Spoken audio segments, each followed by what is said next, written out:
Hello and welcome. I'm Tafaragadamu. My health, my right. That was the theme for this year's World AIDS Day that was observed this past Sunday. Where does Ethiopia find itself in regards to this pandemic that hit hard the entire continent beginning the mid-1980s? My guest, Dr. Dereje Duguma, is the State Minister of Health. A very welcome to the program, Dr. Dereje. Thank you. Thank you very much for having me.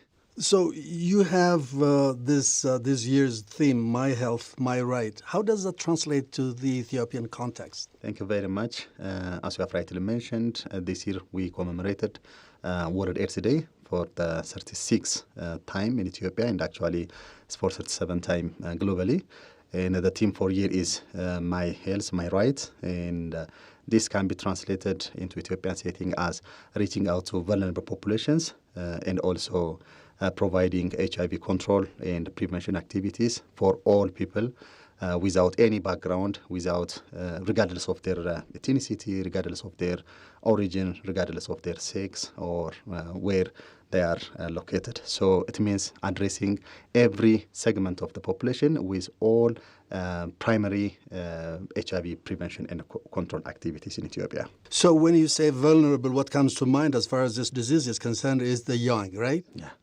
But you're talking about the entire population. That's a lot different from what... Exactly. I mean, we will address all the community for basic HIV services, especially in terms of giving an awareness and also testing this population. But we still have a priority and key populations that we do focus.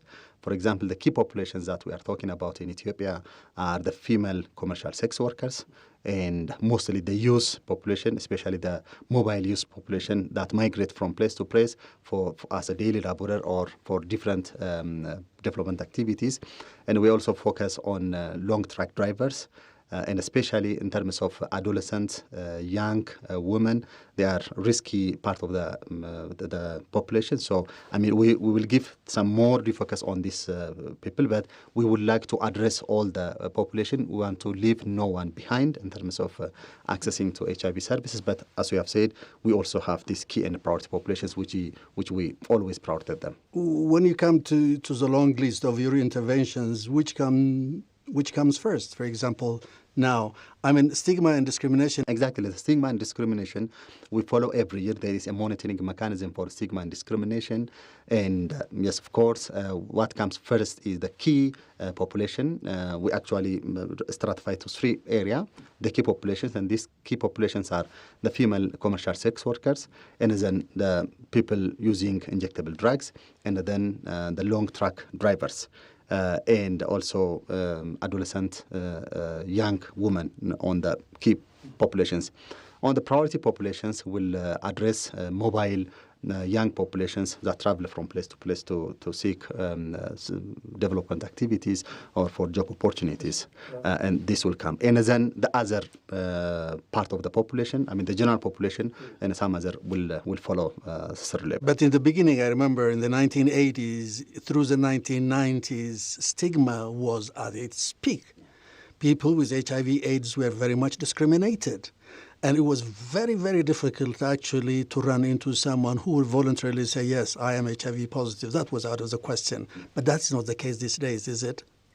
Yes, the stigma and discrimination rate has declined profoundly in Ethiopian setting, but still we have some stigma and discrimination in different parts, especially in harder to reach areas and in areas where the awareness creation is not strong, and especially in women we still have stigma and discrimination and stereotyping, even though the rate and the challenges have decreased, but still there is a problem. We are not out of the stigma and discrimination, and actually in this World AIDS Day, one of the objective is to address reducing stigma and discrimination to the lowest possible in Ethiopian setting. We're working on that one. We are not over still, but we still need to do more in terms of decreasing the stigma and discrimination. You mentioned awareness. Is that what you're doing regularly? Yes, exactly, especially in terms of addressing stigma and discrimination and in general, to enhance HIV prevention and control activities in Ethiopia. We have a prevention strategy that mainly focuses on reducing this stigma, and we use different awareness creation strategies through the mainstream media, through social media, through radios and televisions. We utilize this one, and we are working with different media channels. And of course, we also utilize local NGOs, CSOs, the different community structures that we have to teach our community. And actually, these health extension workers that works at community level will also address the stigma and discrimination issue. So in general, we want to increase our awareness creation activity so that we can really decrease the stigma. But the assumption is, I feel, that people are not, since HIV/AIDS is not what it used to be, it is as if it doesn't exist. Correct? Do you feel that? Yes, exactly. Now, yes, the negligence is here and there, especially in terms of HIV/AIDS, because there is a big progress. There is a success in the fight against HIV/AIDS in Ethiopia. The incidence was brought from like more than 3% to one of the lowest of last year in 2023 to 0.87%. And the people feel that HIV is no more a threat for them. Even the young people feel this one. And there is a negligence, but we always inform our community that the incidence of or prevalence of HIV is really heterogeneous. In the general population, yes, it's declining. It's less than 1%, and that is a very good 1%? Success. Yes, less than 1%.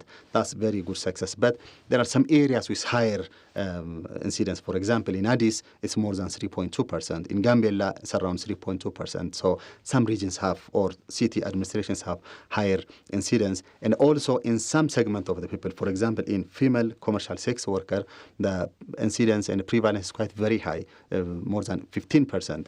And also in adolescent and young population is another threat. So the negligence is not right. We are working on that one. We are informing our people still HIV is a public threat and it's a social and economic threat. So yes, that negligence is there. So we'll continue to advocate and to sensitize our people so that they will take precautions, and these prevention and control strategies are working on the ground. So when you say on the ground, are you mainstreaming this intervention into the other sectors? So we have two important mechanisms that we work on the prevention and control of HIV/AIDS in Ethiopia.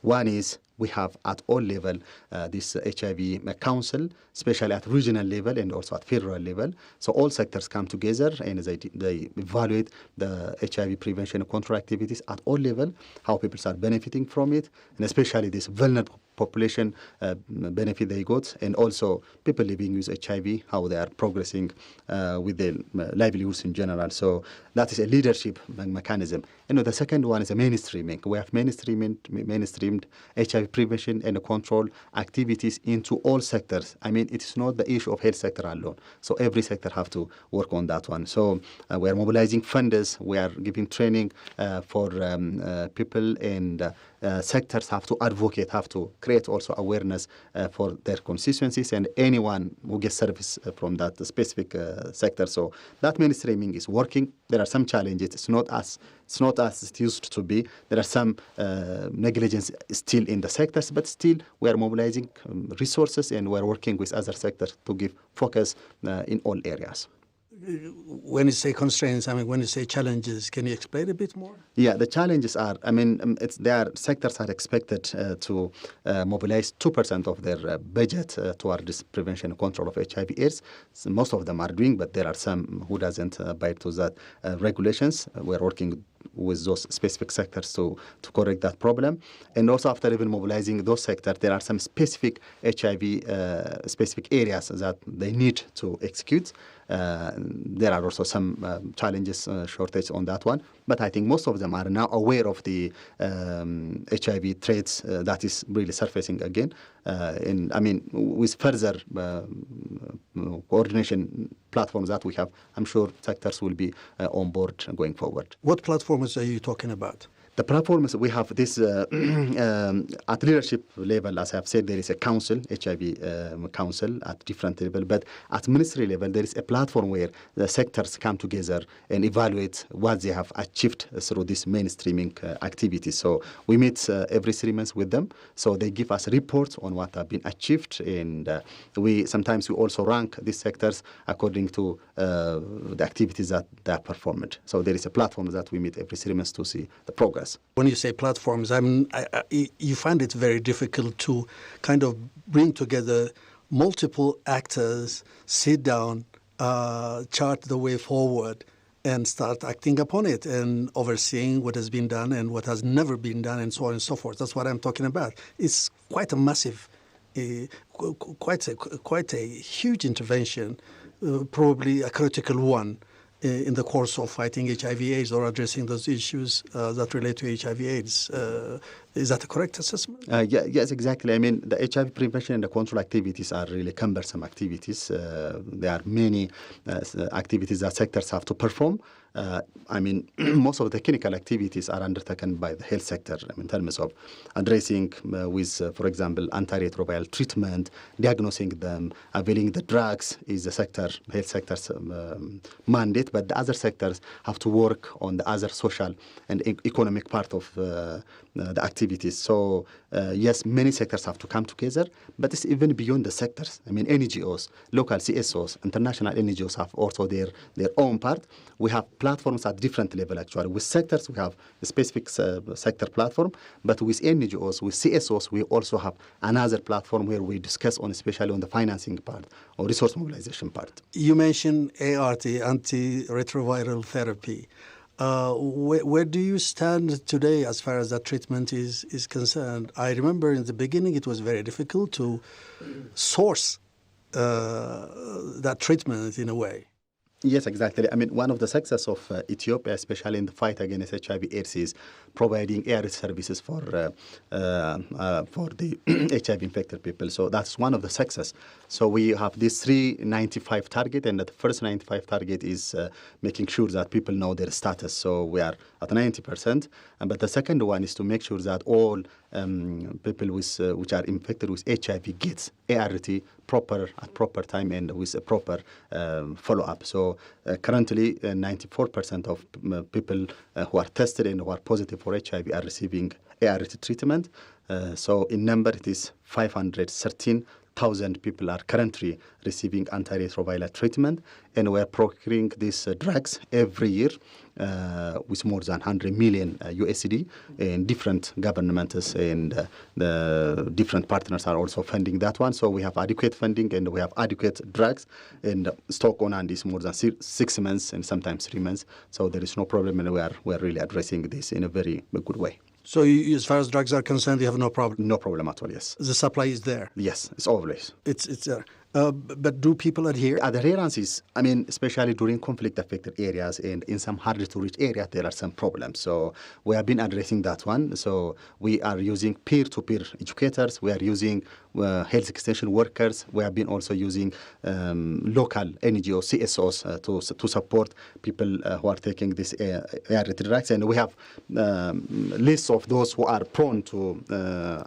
adherence problems. So it was very good, and recently there's a study that have been done, and we have more than 95% adherence to the drugs. And actually, for example, the third 95 we have been talking for many years is the viral load suppression in those who are taking these drugs. So it's more than 96%. That means the proper treatment and proper program is there on the ground. So it's really effective, and adherence is also excellent one.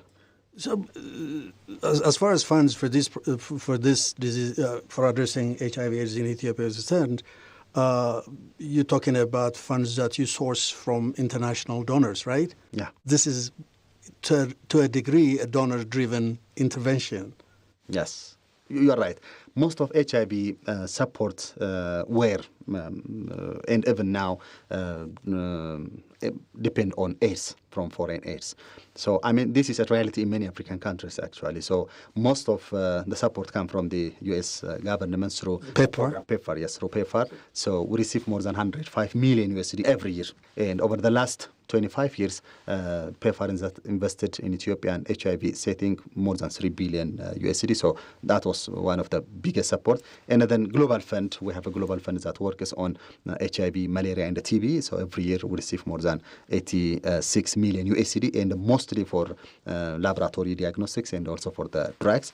And we also get some technical and financial support from other UN entities like WHO, UNICEF, UNFPA, and others. So mostly they are supported by external aids and donors, but still the government is also matching most of the funds. For example, for global fund and for paper, we have to match 1/3 of that finance. It could be directly from Treasury government fund, or it could be even in-kind type of support.